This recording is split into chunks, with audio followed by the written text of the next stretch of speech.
Happy Wednesday and welcome to the download from 24 IT Services. We've got another fantastic show lined up for you all today with a brilliant guest from our local business community. Unfortunately, last week and even the week before, I had to cancel the show just because meetings came up, and last week the person who was going to be the guest host couldn't come. They had a business meeting in London, and anyway, long story short, back again this week with a brilliant guest who I've known from the local business community now for, must be coming up to like 5 years or so. I best change over to my co-host in the room today, David from Treo Recruitment. David, how is it going? It's going absolutely fantastic. Thank you very much, mate. Thank you for having me. Brilliant. No, it's really good to be able to have you along. I say we've been networking together on and off at different businesses now for, it must be coming up to about 5 years. Yeah, I didn't have a clue how long it was. You could have said 10 years and I'd have said, yep, 10 years. I feel like I've known you forever. How's things going over at Treo at the moment? Yeah, really good. We've had a really good first quarter. Obviously, my first quarter at the business all together. I only started there in January, and things, luckily for me, I'm not sure how much I've got to do with it or whether it's just coincidence, but things do seem to be going on the right trajectory for the business as a whole, and I'm enjoying it because I know that they're listening in as well, so I'm very, very much enjoying it. Yeah, no, it's great to be able to hear. And like I say, you've seemed to have gone through a really interesting journey over this past few years. Of course, back when we first met, you were doing a lot in kind of like the multimedia sort of space, and then coming into recruitment now, you seem to have been like taking it with both hands and running away with it, so to speak. You seem to be doing really well. Yeah, thank you. Yeah, I actually did. A lot of people won't know because it was before the days of really LinkedIn. It was before the days of computers, it feels like. But I actually did recruitment lots of years ago when it was pen and paper. So I have got a history of recruitment, but it was long before most people that are likely to watch this type of content and follow us on LinkedIn and stuff now. It was long before they would have known me. And then, well, I'm back round now after spending about 10 years in marketing and content, back in the recruitment game. No, that's really good. I'm looking forward to finding out more about Treo and everything that you're doing over there, but we'll come to that a little bit later in the show, of course.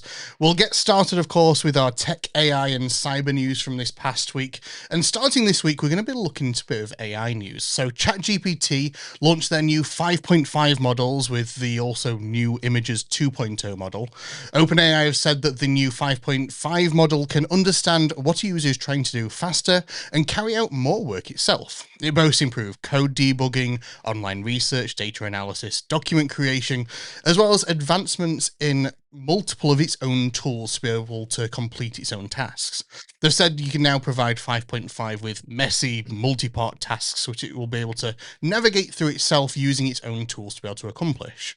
Additionally, of course, Images 2.0 brings models higher accuracy and control over images, higher resolution as well, which is quite good, advanced aspect controls, and it can also create now more advanced iconography, text, additional UI elements, and more within the images it produces.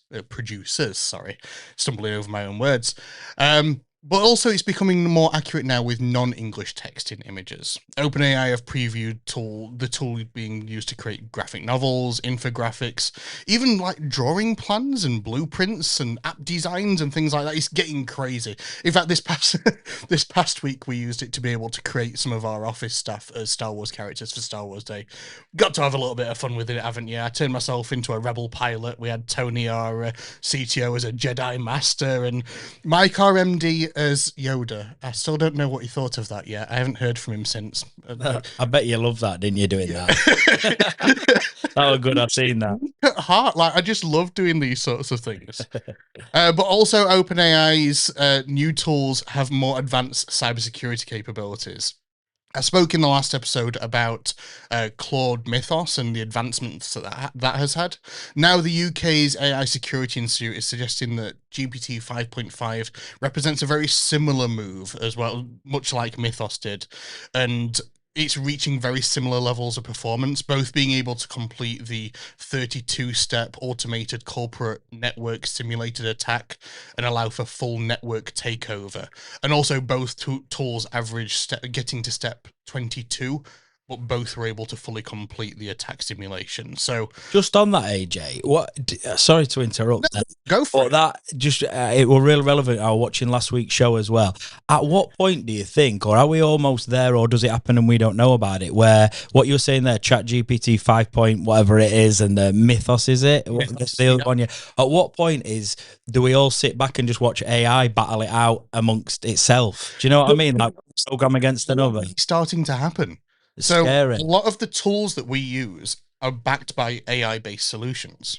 So things like our zero trust solutions, for example, use AI to detect malicious intent. So it doesn't just have to be code being executed. It could be that a user or someone trying to be a user or simulating being a user is trying to perform a task that they shouldn't be able to do. And it monitors for those sorts of things and actively blocks it. Right. So we're already starting to get to that. But as these tools start to become more and more and more advanced, yes, we are just going to be seeing like the battles of the AIs, really. Yeah, I remember you speaking last week around one of them had had to break out of a non-internet environment and then let the engineer know that it had done it, but then it also tried to share the results where it weren't supposed to. Yeah. Hang on a minute, they are becoming quite, if it's not sentient, then it's replicating sentiency, if that's a word, extremely well. And I think that is I was watching last week's episode of this thinking, I'm scared. Yeah.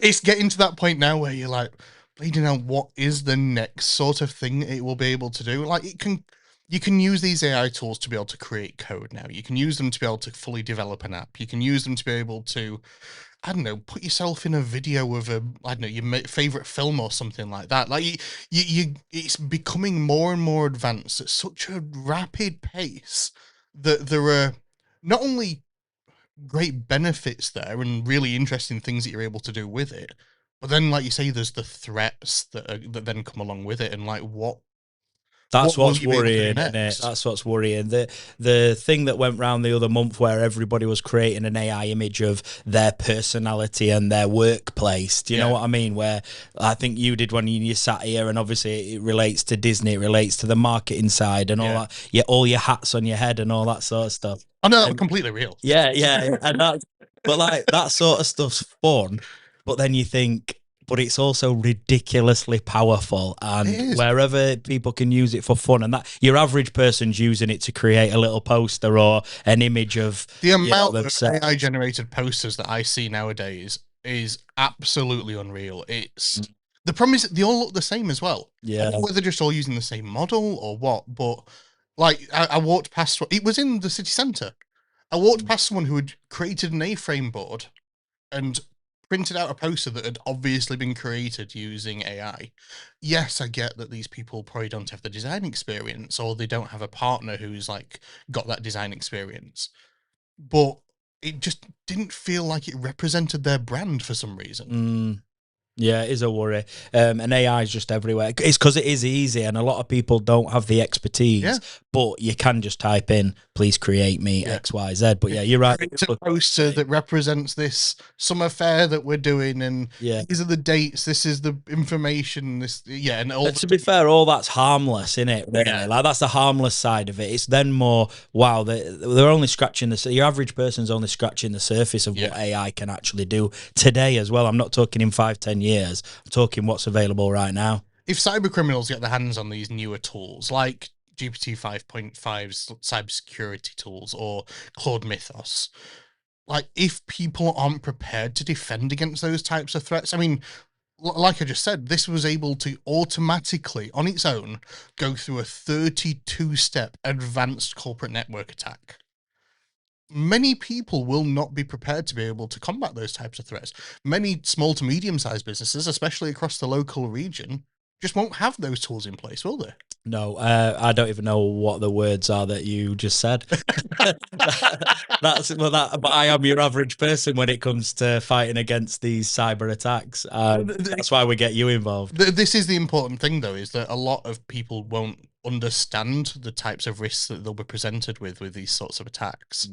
And unless they have the knowledge of AI and cybersecurity, like they could just be blind to it. Exactly. I suppose bringing it back to a more grounded approach then with the advancements with AI, what sort of tools within, I don't know, ChatGPT, Google, Gemini, Claude, whichever tools that you've maybe used, do you think have been the most standout feature that you've used day to day?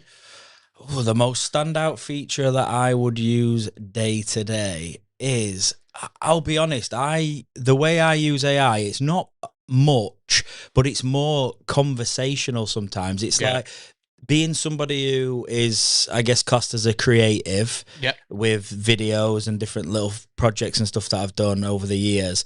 I have 1,000,001 ideas in my head at any one time. So sometimes I'll shove it into either ChatGPT or Copilot, depending on which. At work, I use Windows, Microsoft, and stuff, and then at home, everything's Apple. So depending on where I am and what I'm using, what device I'm using, sometimes if I've got loads of ideas or I've got the basis of an idea, I'll whack it into whichever one I'm using and say, I'm thinking about this. Can you kind of flesh out this idea with me? And then this was particularly good when I had lots of different projects happening, all video projects at one time at like the football club where I used to work. And it just helped me kind of categorize or just flesh out basic ideas into more of an actual project plan, and then like put it into steps on how I'm going to execute it. And then I just copy and paste into my notes. Ideas towards it as well. Like, here is a suggestion on how you could accomplish this. And like sometimes I found that, I'll have this idea. Like last week, for example, I had an idea and I was like, I wonder what I could do with that. How could I flesh that out? What sort of way could I go with it and what could it be used for?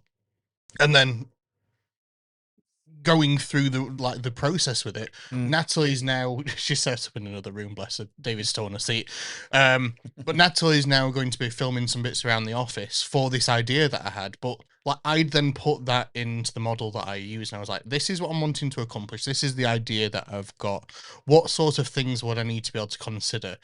And I've not used that as like a raw plan. I've then like broken off from that and been like, I also need to do this. I also need to do this. And sometimes you just need that kind of starting point to be able to develop your own plan from it. Yeah, of course. That's the way that I use it. I know we spoke a little bit off air before, and I was asking you the question on what you thought in terms of, is Siri classed as AI? Obviously, it's like a completely different thing. But the one thing, and this is obviously one of the most basic ways of using your devices, I shout at my phone all day. And that's all. Like if I'm driving in my car, I get an idea, I'm shouting, hey, blah, blah, blah. I won't say it because I'll activate everyone's devices. Yeah, like my phone, my watch, like everything's going to go off. Yeah, that's it. But I just shout at it and say, remind me to do this when I get home. Or remind me I need to think about this. I do that all the time. My calendar's like my memory. Yeah. It's just because I would forget things if it wasn't in the calendar, if it wasn't in like reminders or something like that. But also I'll be like, I'll ask a particular question. I'm like, I wonder if I could quickly find out this bit of information. And I'll try to use whatever tool I'm using at the time. Hey, that's a good one, actually. That's a question, because I've noticed some people do this. So I'm not there yet, and I don't know whether it's an age thing or I don't really know, but I can see a change where people aren't Googling things as much. They're going and asking ChatGPT. Oh, yeah. Instead of just Googling it. And I'm thinking, hang on a minute, that's an interesting change, because I've seen it quite a lot, and I don't know like what sort of demographics are doing that, or whether it's just completely random at this stage. I don't do it, but some people I know do. Yeah, I think we're seeing a major shift at the moment where, because things like Google search now, the very first thing, if you Google a key phrase or a word or something like that, it will produce an AI summary. But also people are then looking at that, they're trusting that information straight away. So a lot of people, even ourselves, I've been doing this past week, even making sure that all of our content is in line with these new guidelines, but they're preparing it for what's called AI engine optimization rather than search engine optimization now. So I end up having to go through and have a look at like ChatGPT, for example, and be like, who is the best IT provider in Doncaster? And see what it comes back with. Thankfully, we were on the list at number 1. So anyway, that's beside the point. But like, we have to go through that process now. We have to make sure that we're being recommended. And if if someone Googles about, what's the cybersecurity statistics for 2026, which I'm going to come onto as the next topic, we're then being presented with like the results from that. And we're like cited as a source. Do you know when people are doing... I just going again about the day-to-day use, which then becomes slightly scary, is and a lot of people, I know, because I have conversations with ChatGPT or Copilot, because especially with Copilot, when it's linked to all my emails and calendar at work, and I'm like, look, even just the other day I said, I want to create some email templates because I send the same recurring emails, like when we're booking candidates in for interviews at certain companies, we're doing that, you know, multiple times a day. So I wanted to create some templates just to make the workflow a lot easier. So it's hooked in and it already picked out, well, I can see you've sent this email like 4 times in the last 3 hours. Yeah. So let's set up a template and stuff. But the more information it gets, I imagine that's slightly more worrying. Do you know what I mean? Even if you're having conversational stuff and it's learning a lot about your life or your workplace, it becomes a little bit of a worry how much information it's actually got of you. So the thing that we always have to remember, especially with public models, and I'll quickly touch on what that is. So a public model, something like ChatGPT, something like Google Gemini, if you feed it information, it is going to learn from it. It is not only going to learn about you from that and be able to tailor results to you, but also it will be able to learn as a platform about it. So if you provide it with a spreadsheet full of data, and you don't have the right security in place and you don't have the right tools in place within the business to protect against those sorts of things, you could be uploading highly sensitive data into ChatGPT and Google Gemini that they will then learn from and then could potentially provide those results to someone else. Now, with the paid models of these tools, you can turn that off. However, a private tool like Microsoft Copilot that you'd buy through your Microsoft subscriptions are only tailored to your business environment. They can reach out to the internet to be able to pull more information, but all of the information that is in your Microsoft environment, it will only reference that and never upload it to the internet. So businesses need to understand that there is those risks there, that if they are using these public tools and they're uploading information to these public tools, yes, it is learning from it, but also it's going to be teaching its own tool to be able to provide those answers to other people as well. Interesting stuff. Haley's put in the chat over on LinkedIn, ChatGPT every time. To be fair, I think ChatGPT is probably my go-to. If I'm going to be using a tool, I will probably go to ChatGPT. I have been playing around a little bit with Google Gemini and things like that as well. Been playing a little bit around with Claude as well for coding and stuff that I've been doing in my spare time. But I think different tools have different capabilities now and different ability to be able to produce results. And yeah, it will be interesting to see what happens. I know we spoke briefly around the Apple Assistant. Later this year, Apple have now partnered with Google, and the new version of the Apple Intelligence Assistant will actually be based on Google Gemini. So it'll be interesting to be able to see how that develops as well. It makes sense that Google Gemini or whatever product Google bring out should have a bit of a head start, would you say? Because obviously Google's been the go-to place on the internet for everybody. They have the data there already.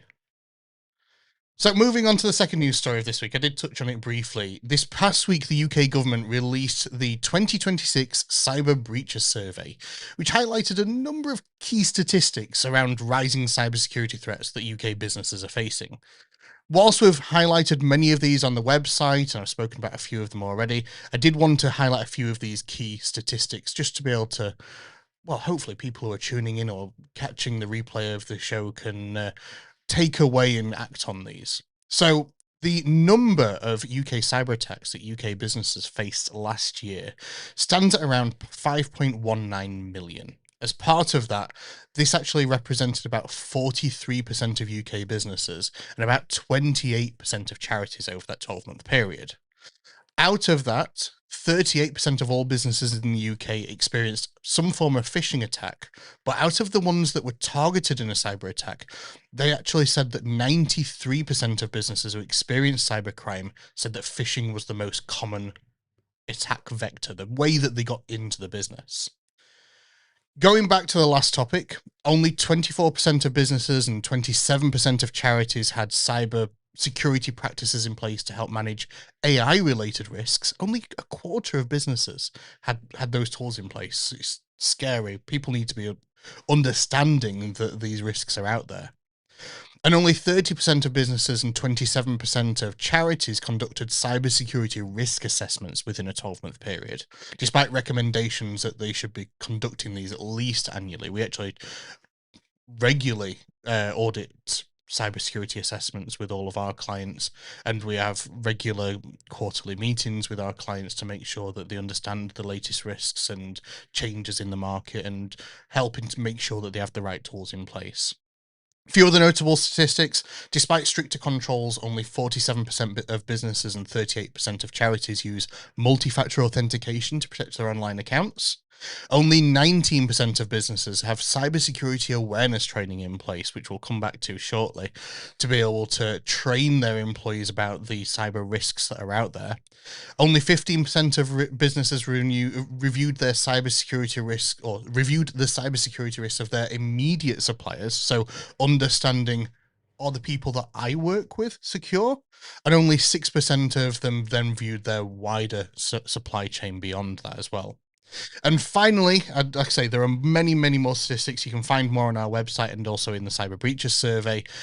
Despite the rising requirements as part of business contracts and when businesses are bidding for contracts, only 24% of businesses and 13% of charities had controls and tools in place associated with Cyber Essentials, which is the UK-backed standard to make sure that businesses have all of the right tools and processes in place to protect them from the latest cyber threats. Oh, that's a lot to be able to try and unpack. I've got a couple of questions on that. A couple of points. I think from the, what was it, 5 million? 5.19 million attacks on all UK businesses. So are these attacks like looking to just steal data? Are they looking to steal money? Are they is there information on what type of attacks? Most of these are actually coming out as what is classed now as a newer form of ransomware attack. So traditionally a ransomware attack, you think of like what happened to the NHS, what was it, 10 years ago or something like that now, where people were locked out of the computers. All of the data was encrypted. Nowadays, a ransomware attack, a cyber criminal will go in and try and steal as much data as possible. And yes, they might lock them out, they might encrypt all of the files, but more likely what they're going to do is then hold that business to ransom for the data that they've been able to steal. Whether that's data on customers, clients, it could be sensitive information about the business. It could be like trade secrets, for example.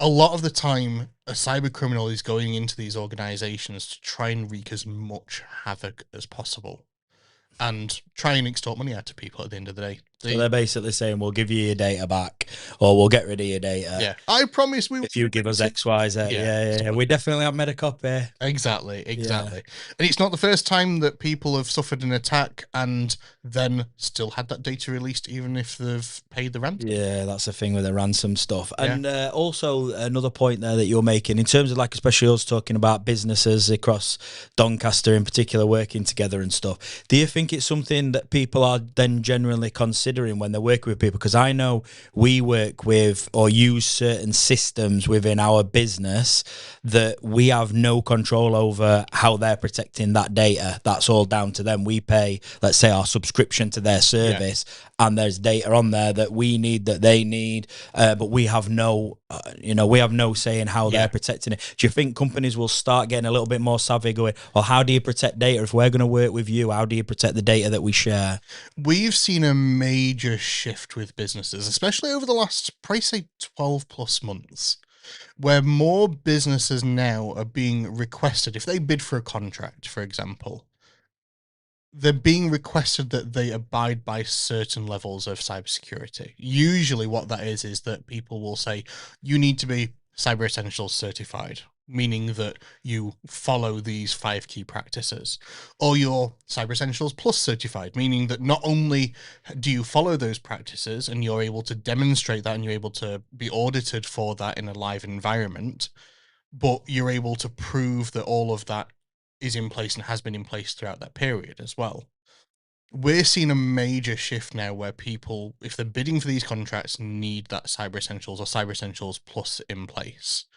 We were at an event in Birmingham just over a month ago, I think it was, and the number of people in the logistics sector, for example, is now saying, yeah, we need to be Cyber Essentials certified just to be able to get a contract with XYZ company. It's like, yeah, that needs to be in place. But the other thing that small to medium-sized businesses, such as yourselves, for example, if you're using an online tool, do you know the cybersecurity practices of the business that you're using that tool through? No idea. And which I imagine is the response for most small to medium-sized businesses. A lot of people don't understand that, and usually what you will find is that these providers will disclose on their website, oh, we're Cyber Essentials certified, or we're ISO 27001, which is your data protection certified. If they don't, usually you can request for that information. But if you're storing personal data, say for example for yourselves, you're storing CVs that's got contact details and like user information, addresses potentially, and things like that as well. Like that information is a cyber criminal's dream. Like if they can find a way to be able to access that information, they could extort the business. So making sure that multi-factor authentication is turned on for any online accounts that you use, making sure that the business that you're dealing with has the right security in place on their databases.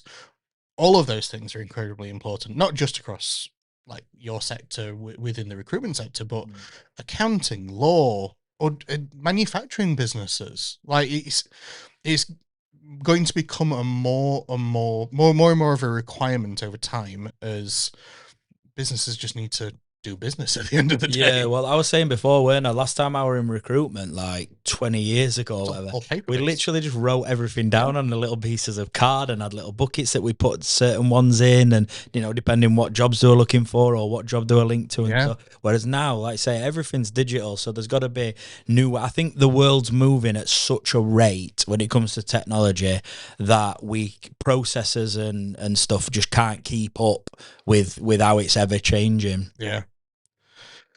Moving on to the next topic, because I think that this kind of brings in quite well with some of the statistics, especially around phishing. Do you think that, how often do you think that you receive phishing emails? I'd imagine every day. I don't know if we've got filters on and stuff that filter a lot of it out. I know someone who provides tools for that. Just saying. But yeah, I think I would imagine there's emails every day. I know in my personal inbox that's linked to quite a lot of like databases where people are looking for content creators and all that stuff throughout the last decade of working with different and collaborating with different websites and stuff. I know my personal one definitely gets spammed a lot more than my work one, but I'd imagine I receive some sort of phishing email most days. I would say. Well, part of that is now because phishing attacks are actually becoming even more easier for cyber criminals to be able to launch, and that's actually, unfortunately, thanks to AI. We're kind of bringing in the last two topics into one. So BlueKit is a phishing service tool that actually allows cyber criminals to easily launch attacks impersonating more than 40 different well-known brands. This includes Apple, Google, Microsoft, X, or Twitter, whatever we want to call it nowadays, Yahoo, Zara, and many, many others. It has an AI assistant built into the cyber criminals tool that actually goes through setting up the attack, providing scam email domains and registration and hosting, and it even alerts attackers through a Telegram message to say, this attack's been successful. It's like, it's bleeding hell. It's just, they've got better tools than we have sometimes. Yeah. I'm joking.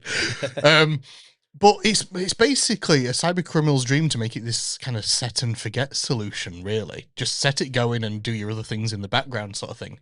It's able to harvest login credentials. It's able to launch session token hijacks. So for those listening who may not know what that is, it's where a cyber criminal is able to steal an active session. So say, for example, you've got a browser open. Usually I've got like 20 tabs open per browser, and I have like 4 browsers open at any given time. That's beside the point. But if I'm logged into my bank account in one of those and I click on one of these session token attacks, it's able to lift all of those tabs, all logged into the relevant accounts, and clone it onto a user machine.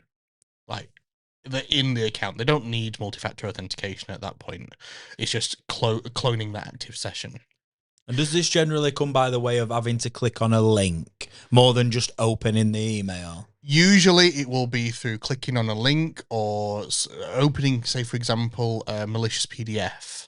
Right. Like if you're interacting with something that has got something behind it that's able to launch this attack, then yes, it's able to do that. There's even been Google have been like blocking malicious add-ins into Chrome and stuff like that have been used to be able to bypass some of these restrictions and security tools that have been put in place. But yeah, usually you would be interacting with something to an extent.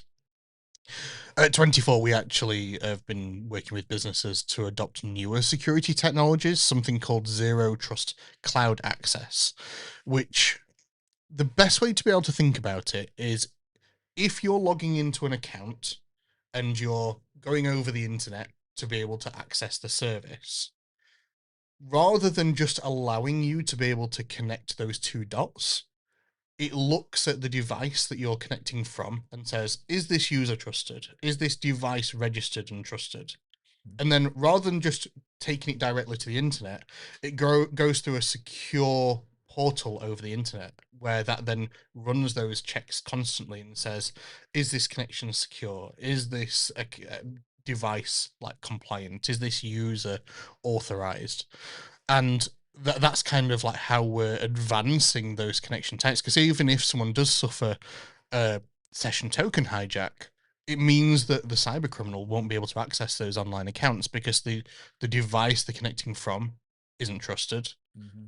They're not seen as a user that is trusted, and the connection that they're making over the internet isn't seen as trusted either. So we're seeing a lot more success with being able to prevent those types of attacks going forward. But it's scary that cyber criminals have these AI assisted tools just to be able to launch an attack for them.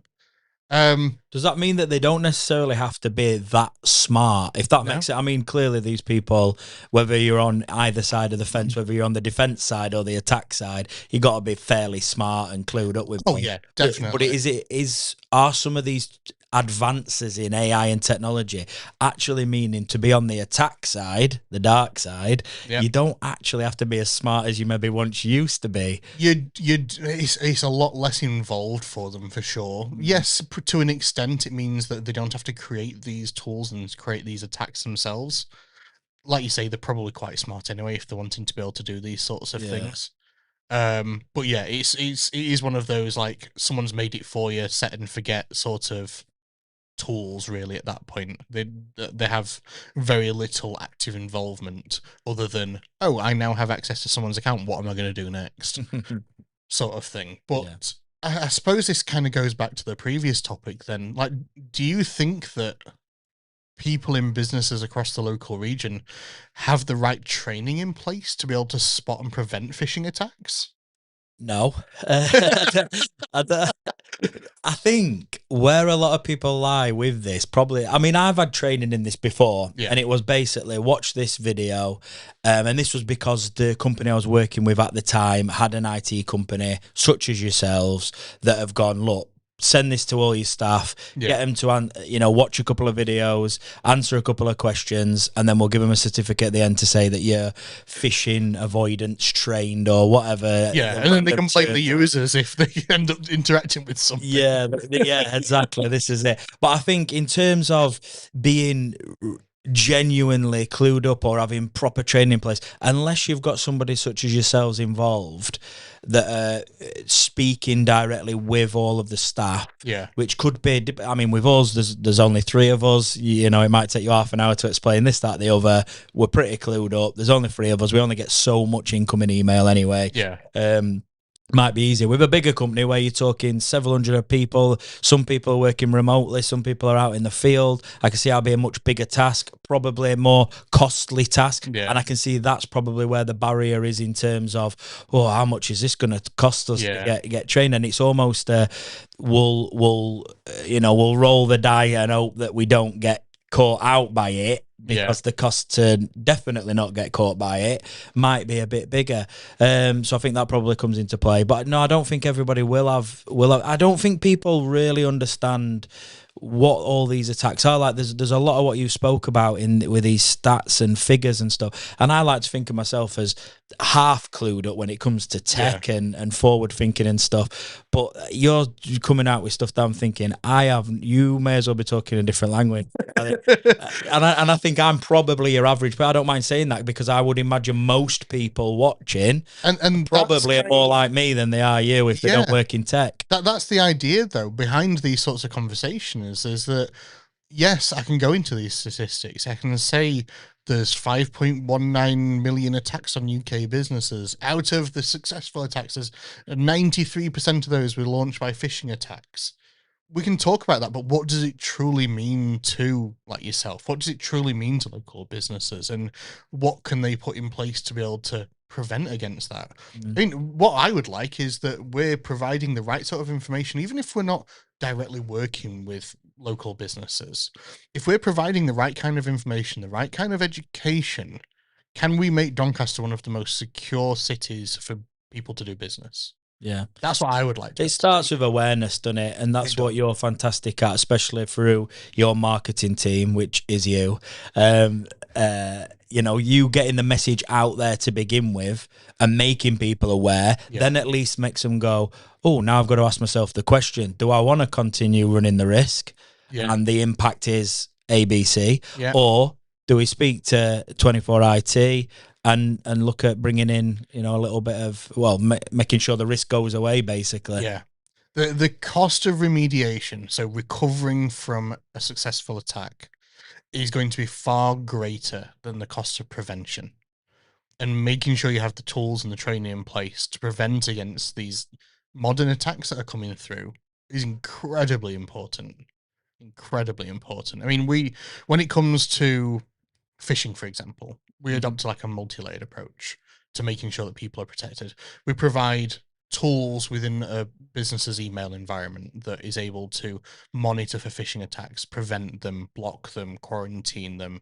It looks at like malicious links, looks at malicious files. It looks even down to the content of an email. This person's emailing in and saying, oh, I want to change my bank details that are registered with you. Okay, that's kind of suspicious. Is that an attacker trying to reroute funds, for example? We're able to deploy those sorts of tools to protect people, but also, yes, we've got the training that we do. We're able to do in-person training. We had some people come to the office recently. We're able to go out to businesses. I've done talks with Harrison College about this. We're able to do the online training, which not only is a video and a quiz, but it's able to be monitored by management, be able to see who is doing these, what scores are they getting, are they having to take them multiple times, are there any areas that they can improve on. It's not just a set and forget thing, it's a regular monthly, these are different things that people need to be aware of. And then beyond that as well, we do actual testing.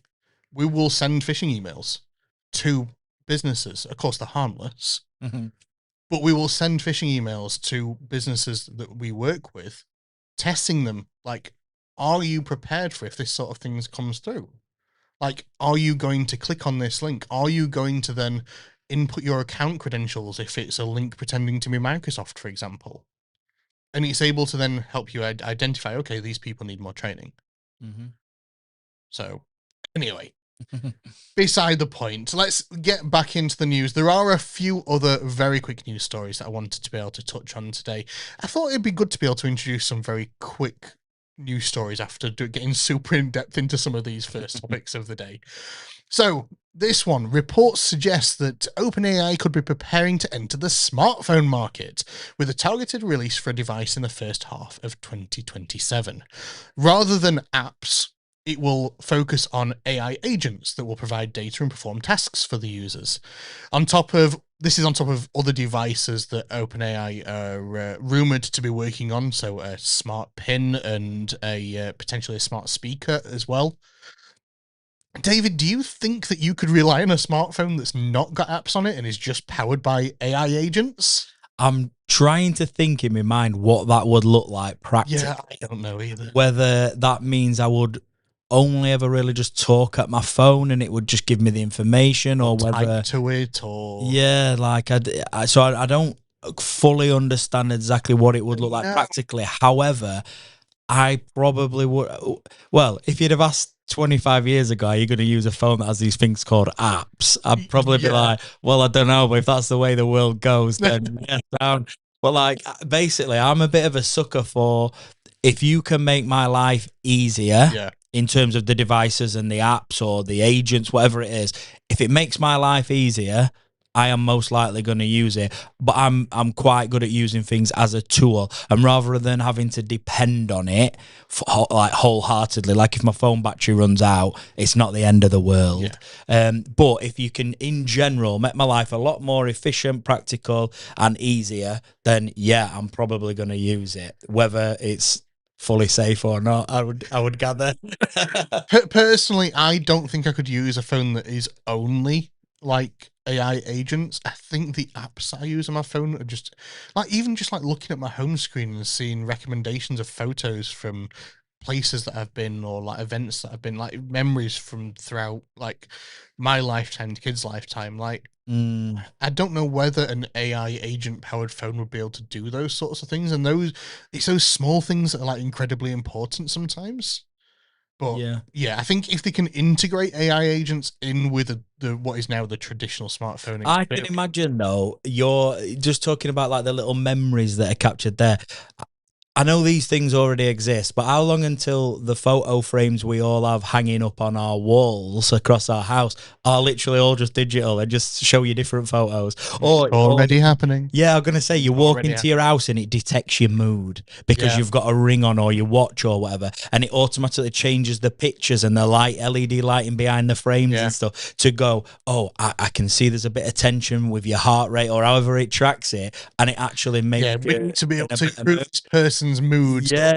Or help this person switch from work mode to family mode, dad mode, or husband mode, whatever it might be. I think, these sorts of things are like, I'm starting to think, if they're available, I might start looking into that. Well, smart frames themselves have been available for quite a while now. The newer versions, you can get some that are e-ink as well, so they barely take any power at all. But again, you can just replace the images on them and stuff. I think that next step of being able to integrate in with, I don't know, your Apple account and your health data and stuff like that, that won't be far off. That will not be far off. No, I can't imagine it is far off. Do you think though, like, because I know a lot of people's problem with using all this AI technology, whatever it is almost like it makes you in a state of like you're just a robot going through life then, because you rely on your phone to tell you everything that you're doing that day. You rely on your notes to capture everything so you never remember anything. And I think it's easy to see that all as a negative rather than actually it allows me to compartmentalize my life and go, well, I can be in the moment. So when I'm with my children, for example, I can be in the moment. I can be playing because I know I don't have to always be thinking, oh, what about that meeting? Well, I know I've already got all my notes set and I'm prepared for that, and they're in my notes app. Or I know that I spoke to Copilot and it's got my little project plan up and running in 10 minutes and it didn't take me 3 hours, so I'm not worried. So it actually allows you to be more present and enjoy life as a human. Like, so the more AI and technology we use in our human lives, actually, if you use it in a way that I think I try to use it consciously, makes me more human in the human moments of my life. Does that make sense? Yeah, no, completely. And how I try to think of it is very much the same. Is that I'm not using an AI tool to replace something that I would do. What I'm trying to do is I'm trying to free up my time to be able to focus on the things that really matter. If I can get 95% of the way somewhere with an AI tool for, like, I don't know, say for example, I've written an article, for example, I'm wanting to be able to make sure it's in a strategy that releases alongside similar articles. Okay, here are the upcoming articles I've got for 24 IT. This is 3 months away. I've got an article that's based on XYZ. How will this best fit within this strategy? And it will be able to create a variety of different flows for me. I'll be like, right, okay, I'll go with this type of flow, and then I'll customize it for this type of solution, this, that, and the other. Whether if it's something in my personal life, like I've got automations set up around the house, like making sure that certain lights turn on at different types of day. That's not a new thing by any means, but like in the morning, I'll have things like the news read out to me when I wake up and stuff like that. Like, that's gonna save me time then whilst I'm, I don't know, trying to make breakfast for the kids, trying to scroll through the latest news for the day. It's these small things, but it's those things that improve your life in such a way that you're able to then focus on other things. Yeah. I like that. I like what you've said there, that word improve. Like all this technology, it's a tool to hopefully help improve life in whatever. Everyone's got different lives, different methods. But yeah, it's all supposed to improve and enhance what we're doing, not hinder or replace. Like we've created, I spoke about it on the first show back of this year, actually. We've created some AI and automation tools for businesses that are freeing up, in some cases, 1 to 3 days or more a month in users' time, because it allows them to then focus on things that matter. So, like, one of them is looking at an orders inbox of a business, and it's looking at emails coming into that business and saying, okay, what's the core information on that? What are these people ordering? What's the quantity? What other considerations are there? One of them was for a logistics firm, for example, where they also dealt with hazardous materials. Okay, well, let's identify those hazardous materials. That needs human intervention so that someone is individually assessing those sorts of things. But everything else, that can be automatically fed into the order system. Like, rather than someone sitting there and mindlessly typing away, potentially getting things wrong because they're not fully concentrating on things, it's just automatically doing that. And then those users can then focus on other things in the business that really, really matter. Yeah. It's improving. It's improving operational efficiency. It's improving day-to-day user activity, and it's making people more focused on the roles that they're probably supposed to be doing, rather than these other things that they feel is less important. Yeah. Moving on to the next news story for today, a little bit of a one that I thought that would be relevant to yourself, David. Microsoft is pulling back on the rollout of its AI assistant Copilot. However, not for businesses, it's for Xbox. The idea behind the assistant would have been to give contextual advice to players depending on the game that they're playing and also what's on screen at that time. They launched a beta version of the tool in the Xbox mobile app last year at some point, with plans originally to bring it to consoles later this year. However, the new Xbox CEO, Asha Sharma, has said that this doesn't align with where the brand is heading, and instead is focusing on developing a deeper connection with its player and developer base and removing friction. This also comes more than a week after Microsoft also slashed the price of its Game Pass Ultimate tier and also PC tier, the former which received a 100% price hike globally last year and alienated many gamers, to say the very least. However, it does come with the removal of the popular Call of Duty game on day one release on the platform. People would have to buy that on day one instead. But the reason why I thought this was an interesting one to bring to yourself, David, is, do you think you would use an AI assistant when playing games? Absolutely not. No.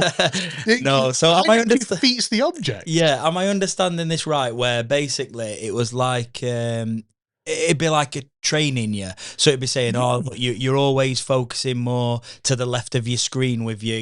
Or there's this interesting thing on screen. Focus on this. Yeah. No, I'm not having it. I think this is what this is where a lot of gaming companies and console companies, whoever it may be, are alienating gamers, because it's almost like, obviously I do some streaming, and now and again I will stream playing You've got video more games. on-camera live experience than I have. Yeah, and I'll be streaming it. It's about having fun. Like, I don't need to win all the time, but I need to be in with a chance of winning. So the best thing, the most relevant thing I can think off the bat is Warzone. I played a lot of Warzone. They brought out a casuals mode because the normal Battle Royale mode just became so competitive and so difficult for you. I'm a 40-year-old dad, right? I'm not a pro gamer, but I want to jump on with my other 40-ish-year-old dads and go, shall we just have a little bit of a tear up online, playing whatever game it is, and have some fun to let off some steam, escape from real life for an hour or two, and just generally just have some fun and enjoy stuff. The last thing you want is Microsoft screaming at you saying, look over here. Yeah, that's it. Get out of my ear, because my mates will already shout at me saying do this sort of stuff because I'm rubbish at all the games. But it's not for some pro gamers or some youngsters that are like putting content together to try and become pro. Do they want an assistant or like an AI coach? Hey, maybe. I'm not saying the product is a no for everyone. I'm just saying personally for me, I play video games to have fun, which is what they are supposed to be for. But yeah, no, I completely. I'm glad that they're ditching this plan to roll this out, and like also removing it from the mobile app. To be fair, I don't play Xbox. I'm a PlayStation and Nintendo user. To be fair, but it's one of those things where it didn't feel like it was needed. And yes, Copilot, absolutely fantastic for business use, whether it's in emails, in Teams, whether you're creating documents and stuff like that. We have people in-house who will say, pull together all the information from these emails and from these Teams messages, create me a presentation about it, and then they shoot that across to me and Natalie and say, brand this up in our proper... Because you can do these sorts of things with Copilot. You can get it to brand things for you, but I don't know, we still trust representing our own brand by creating those sorts of things ourselves. We'll even go in and like rewrite things to make sure that it's within our tone of voice. Copilot's brilliant for stuff like producing those sorts of things, but I just don't feel like Copilot for gaming is the right way to go. No. So keep it out of gaming for now. Yeah. Right, moving on to the last news story for today, and it's a very nice one, very, very quick. Have you heard of Wetherspoons, the game? I have not. So, for those who don't know what Wetherspoons, the game is, people are able to post on Facebook, I'm in Wetherspoons, I'm at this particular venue, I'm at this particular table, and they'll try and get people to buy them things. I've done this.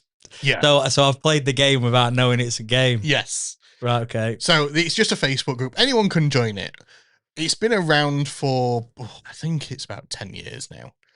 However, one of the group's admins has actually created an offshoot of this in the form of a WhatsApp group, which is designed to support people who are facing homelessness or just struggling to be able to afford food.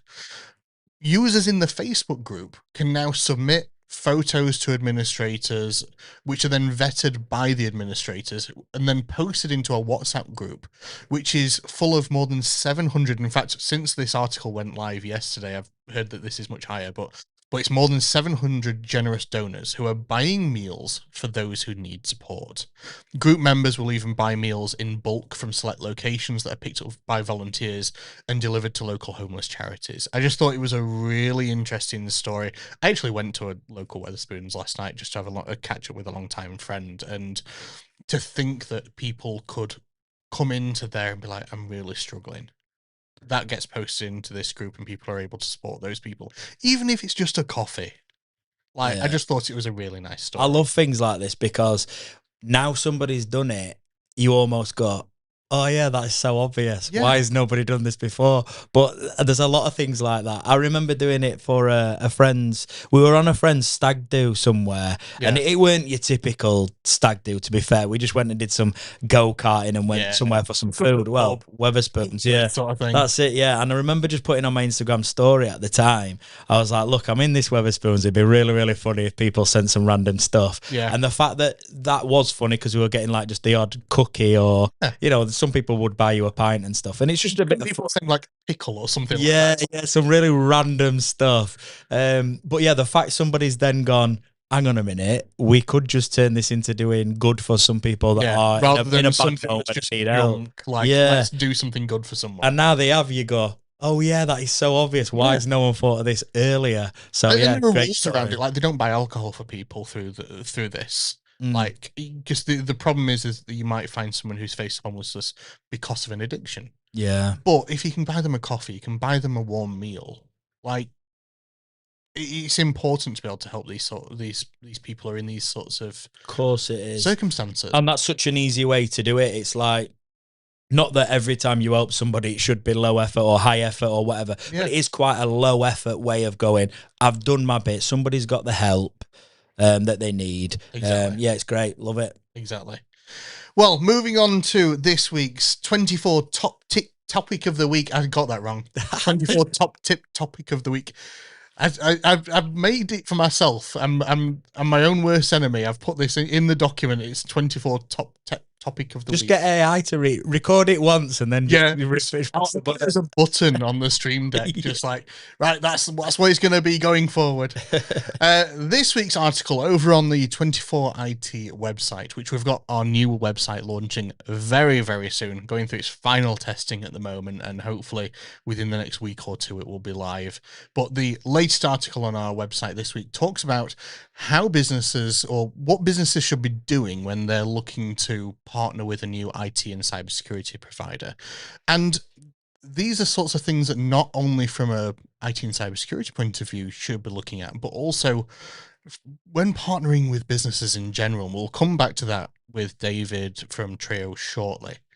When it comes to IT support nowadays, we've got to remember that support should be more than just about fixing issues when they come up. It's about providing guidance. It's about being proactive, about supporting growth through the technology that businesses use, helping provide tools such as Microsoft Copilot or automation solutions, ensuring that businesses have these right solutions in place that help them succeed.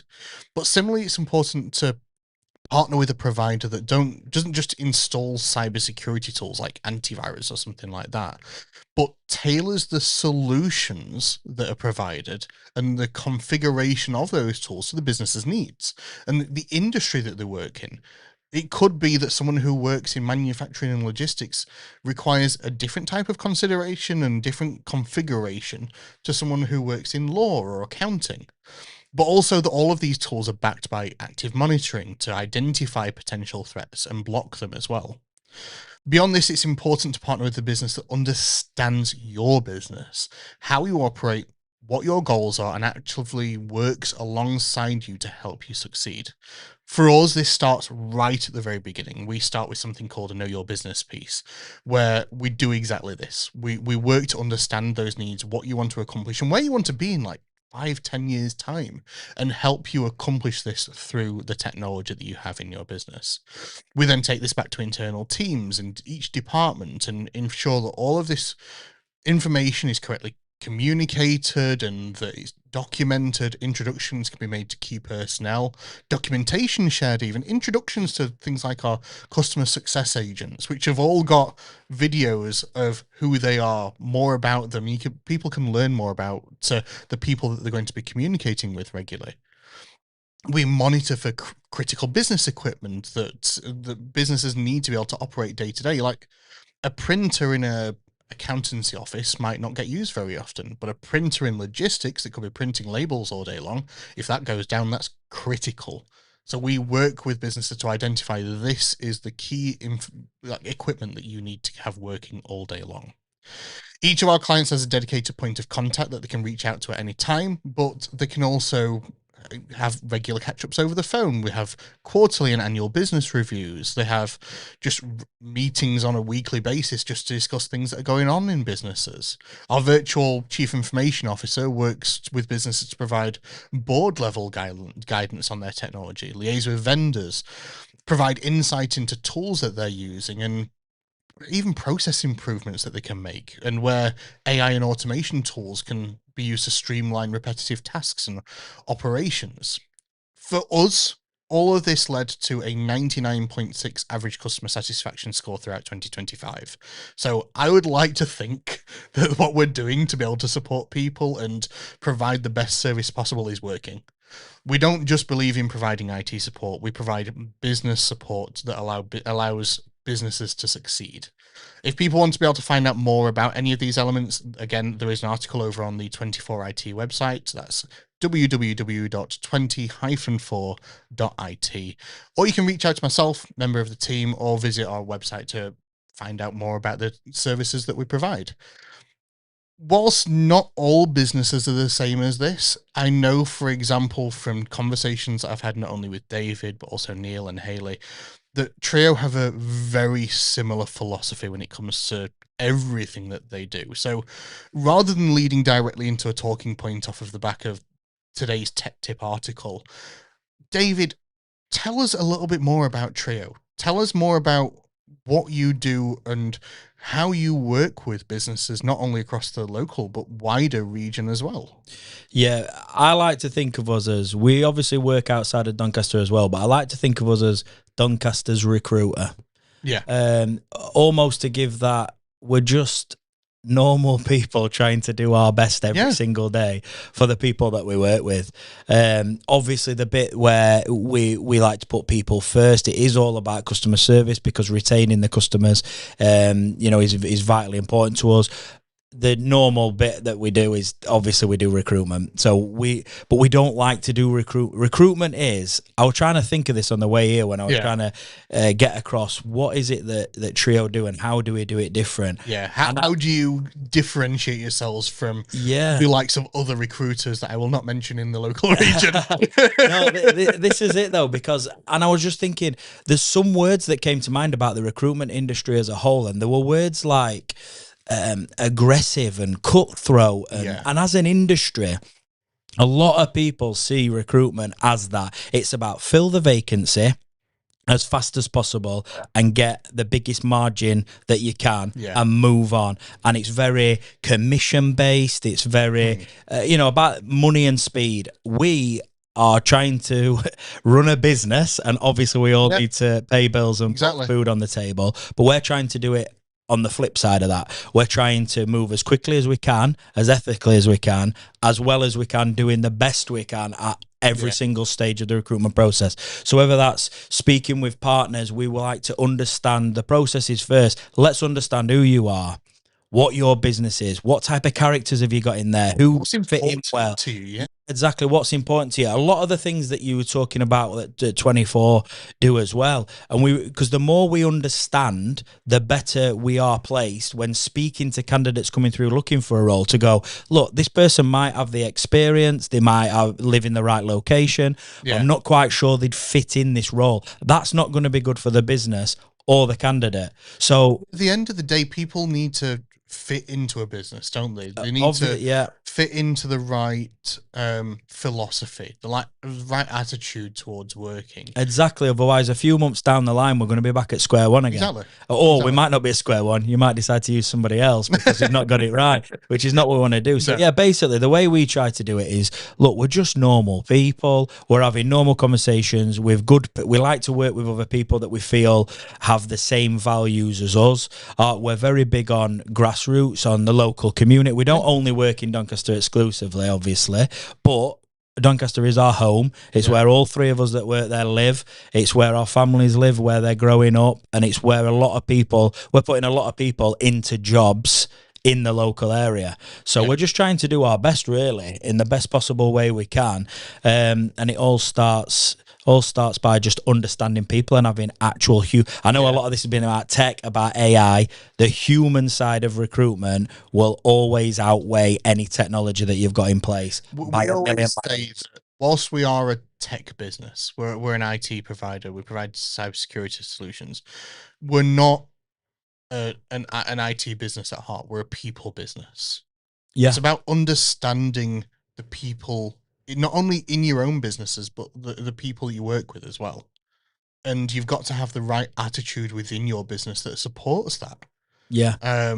Like we will actively interview people and we'll say, look, we don't think they've got the right attitude to be able to like work in our team, like, they may have the technical skills there, but do they fit in with our wider culture? There's a saying, I think it's will over skill, and we think about this quite a lot, where skills can be taught. You know, we don't know anything till we've been taught it, do we? So they can be taught. So there's a lot of businesses now that we speak with, our partners, and once we really get to know them, we've got a good relationship, a lot of people are saying we want the right fit. The type of things that people are saying are, we want the right fit, we want the right person, we want somebody with the right attitude. They're not saying, I want somebody with XYZ GCSEs, I want somebody with this qualification. I mean, there's obviously time people looked at GCSEs. no, it's a thing. Obviously there's some lines of work where you need certain qualifications to do the job, but a lot of the time people are choosing the individual, the person, and that's why we take our time in making sure that we're helping you. We're not helping you fill a vacancy, we're helping you build your team to then supply, you know, give out the best customer service and products and services that you can to your people. We like to think that, you know, when we're putting people in businesses, especially locally, because we get to see that impact a little bit more, being as in tune with a business networking and stuff like we are. You just like to think, oh, we're having a good impact locally here with the right people in the right places. At the end of the day, feeling like you're making a difference, not only within the business, but across the region as well. You're having that positive impact on the growth of the region and the success of the region. Yeah, I'm really lucky because Neil and Hayley, they worked together before. Yeah. They then obviously came up with all the idea of Treo, and it was just the two of them for the first 14 months-ish, just over a year. It was just the two of them, and I'm just really lucky that when I walked in their office one day to say, I'm looking for my next opportunity, but it's got to be the right opportunity. It's got to be a right fit for me. I remember you posting that on LinkedIn. Yeah. Actually, because you'd said, I'm thinking about potentially going back to my recruitment roots and stuff like that. And I actually tagged Neil and Hayley. Yeah. I think at that point, I might have already had my first conversation with Neil. So I kind of play in the field a little bit there. But yeah, I walked in there. Neil contacted me because we'd met a couple of times through the club, the football club I worked at Rovers. And he basically said, let's have a chat, see if we can do anything to help. And I said to him, look, the next fit's got to be right, because I've got certain beliefs, and I'm at a point now where the actual job I'm doing, I feel I can do a lot of different things within a role. So I can do marketing, content, I can do recruitment, very multifaceted. Yeah, like customer service. I feel I'm good enough to do a lot of that sort of stuff. So I just said to him, it's got to be the right fit with the right people, the right mentality. They've got to have the right beliefs. And Treo believe in grassroots sports. They believe in young people. We believe in the right fit. And we believe in just getting things right, not doing things fast and in a quick buck. We believe in doing things properly. Yeah. We have targets every single month, 10 to 12 targets that we write on a board. Not a single one of them's financial. They're all targets where they are controllable, where if we do these things this month, the rest, the businessy stuff, the finance and stuff, will take care of itself. Yeah. And that's what we believe. And as soon as I'd had that first conversation with Neil and Hayley, it was soon after that all of a sudden it was, why don't you just work here? Yeah. And I was like, yeah, why don't I? And then here I am. Do it. It just becomes so clear that we were all in tune and all wanted to use. Treo is a logo. Treo's a business.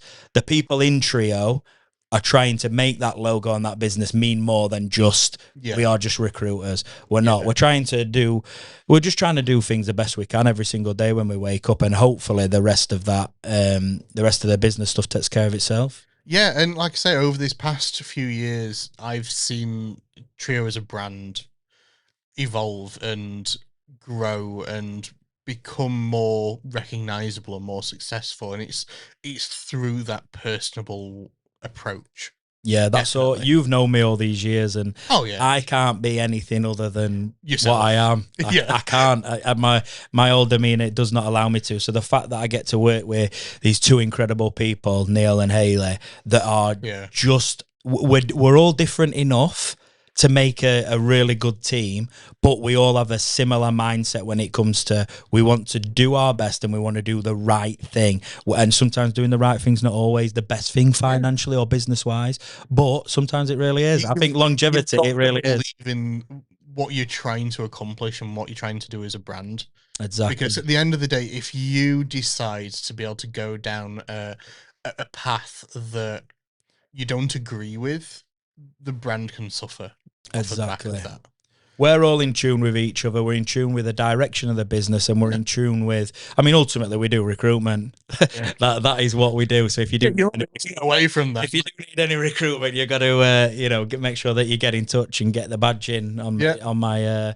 I would say that they would come for you to get some videos done, but then like you came out here with Lindsay not too long ago to be able to do a video with Active. Yeah, exactly. That's it. Yeah, but that's the thing. We're not just recruitment because we are people as well, and we like to. You're a business partner. Yeah, we're a business partner. We hook into your business. We're not like, although we're external in terms of we're in a different office. We want to be, like I was saying before, we've got to understand you, understand your business. We always try to get out to our partners as often as we can. Spend time there, spend time with you. But yeah, ultimately, if you need HR advice, we're trained with the HR stuff. If you need media marketing advice and you're one of our partners, well, I'm not going to sit there and go, sorry, we only do recruitment. Yeah. It's just not true. We do what we are capable of, which is a lot of different things, and we'll mold ourselves to what you need. Different skills, different specialities, and that's the thing. Like, we have people come to us all the time, like, because of the success of our brand awareness that we've done over this past few years. We've had many businesses come to us and say, can you help us with doing this? It's like, yeah, we'll get this branded for you. Yeah, we'll create this for you. We'll do this advert. We'll create this thing that you've got to go in a magazine. Like, you don't turn away businesses just because you say, no, that's not what the core thing is that we do. It's like, no, how can we support you as a business to succeed? Exactly. That's exactly it. We support all of our partners. Anybody that approaches us have approached us for a reason, and we will do our best to help you however we can. And sometimes that is we don't have these capabilities, but we'll definitely know somebody who does. Yeah. So even if we're just a middleman for a moment, that's absolutely fine.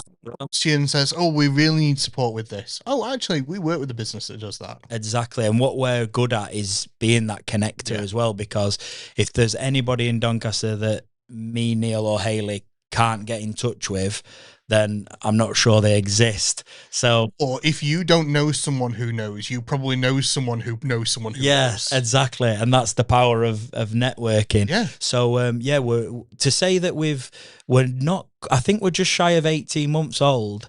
I'd like to think that through sticking true to our values that we go into work every single day with, I think we're making the impact that we want to make across Doncaster and beyond. Yeah. And long may it continue, I say. I suppose the big question is, and you might not be willing to be able to say this yet, but with the Doncaster Business Awards coming up, are you going to be going in for any awards this year? Headline sponsor 24 IT, just say. Yeah.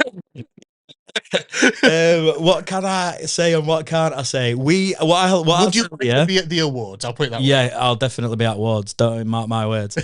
So yeah, you can clip this, as they say on Twitch. Clip this because it'll be a fantastic clip when you come back and I said right here exclusive. Did you see me on stage? But yeah, no. You were hosting on stage not too long ago.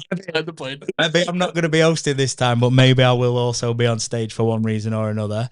We literally had a conversation before I came to this recording. Yeah. About the awards. But yeah, I mean, I think there's no harm in saying, of course, what I like to do, again, going back to you know me. Yeah. We are doing something that I believe in. We're doing something that Neil and Hayley believe in. Now and again, it is okay. And my beginnings in content and media around Doncaster came from Doncaster. Don't puff the chest out and shout about the good enough. Yeah. So there's no way I'm in the Treo outfit and not allowing us to go, no, we are good at this. Let's put something together to say, look, and in a humble way, by the way. I'm not saying we're better than everybody else. I'm not saying our way's the right way. Understanding where your successes lie. Yeah, that's it. And there's nothing wrong with us going, do you know what? let's actually put together, probably using ChatGPT or Copilot or something. I didn't hear that. Let's put something together to showcase the different things that we're up to, and then it's for whoever it's up to to decide how much of an impact that's actually made. Even for businesses who don't win. I know Treo Award for New Business last year. Were in the finalists even. Yeah, finalists for a couple of awards, runner up as well. And like it doesn't, if you don't win, to just be finalists, with the amount of entries that people put in for the business awards, to just be a finalist is a massive achievement. Yeah, it is a massive achievement. So yeah, hopefully you'll win something this year. I say we, even as headline sponsors, the only thing that we're involved in is the judging for the large business award. So you guys wouldn't qualify for that anyway. We're not there yet. But it's just for us to be able to celebrate with local businesses such as yourselves, people who we've had long relationships with, we've known from networking, we've known from going down to the pub and stuff like that. Yeah. Like, it's incredibly important to celebrate those successes. It is. So I'm really looking forward to come this December, getting out back to the race course, suited and booted. People still keep telling me I need to wear some form of hat to the business awards. 100%. I keep saying I want to go like formal Stetson. Like, could I pull it off? I have no idea. Get an hat on. Yeah. 100%. Be true to yourself. I snuck a cap in a couple of years ago. Yeah, do it. So 24 IT cap, just wear it. Tell you what. Well, yeah, I can't even see you. We've got me 24 hat on now. There we go. Yeah. Perfect. I can't believe you've not had that on the whole time. We need a Treo cap. Yes. Sort us one out, please. See, on my, for people who've seen my background of my, in fact, wait a minute, what am I doing? I've got a webcam that actually allows me to be able to move things around in real time, and I'm not showcasing my cap collection. Wait a minute, there we go. Can you see that? There we go. That's my cap collection that I have in the office. I have got some local businesses on there. We've got Save DSA there. We've got CBM Logics on there. Urban Burgers, Active Fusion. We've got Automated Analytics on there. I've got Stadium Garage down there at the very bottom of the frame. I've got loads of local business. I've got to now try reset my camera to where everything is. There we go. So yes, I've got in total now about 160 or more than 160 caps. But only one of them was filmed being crowned pot on your head, if I remember rightly. Yeah, I put that in the promo for this week's show. There you go. About being at your old offices and just randomly, oh yeah, we've got a spare cap. Do you want a cap? Let's do a cap crowning ceremony. Yeah, we don't do things by halves. No. But yeah, no, it's been absolutely fantastic to be able to have you on the show today, David. Thanks, man. I've known you now, like I say, for about 5 years across networking events across the local region in varying capacities, both of us in varying roles even as well. Yeah. But, you know, it's just fantastic to just sit down, have a chat around all these different things that we've both been up to and all the things that are going on in the tech, AI and cyberspace at the moment as well, of course, bringing it back to the theme of the podcast, let's say. Yeah. So thanks, mate. I appreciate it. I really do appreciate it. And from not just from me, from all of us at Treo as well, the support that we get across the Doncaster business community is unbelievable. And this just fits in with that nicely, asking us to come on and represent ourselves on your show. Absolutely fantastic. Thank you very much, mate. Haley said we need Treo caps. We do. So they'll be sorted. I'm taking that there will be Treo caps in the not too distant future. So if you can find a spare one, it can go right behind me. You'll be the first to get one. Cap crowning ceremony version 2.0. Right. Thank you very much again, David. Hope that everyone has enjoyed the show today. And if you want to find out more about Treo or if you need recruitment services, David, how can they find you and how can they get in touch? Type Treo Recruitment into Google. Yeah. Do it the old-fashioned way. Yeah. Or reach out on LinkedIn. Of course, you can find me, Neil Jones, Haley Dodd on LinkedIn. I'm sure we're tagged in this somewhere. Just come and find us. Yeah. Absolutely brilliant. Thank you very much again, David. And I hope everyone has a fantastic rest of the week. And we'll see you later. Bye bye.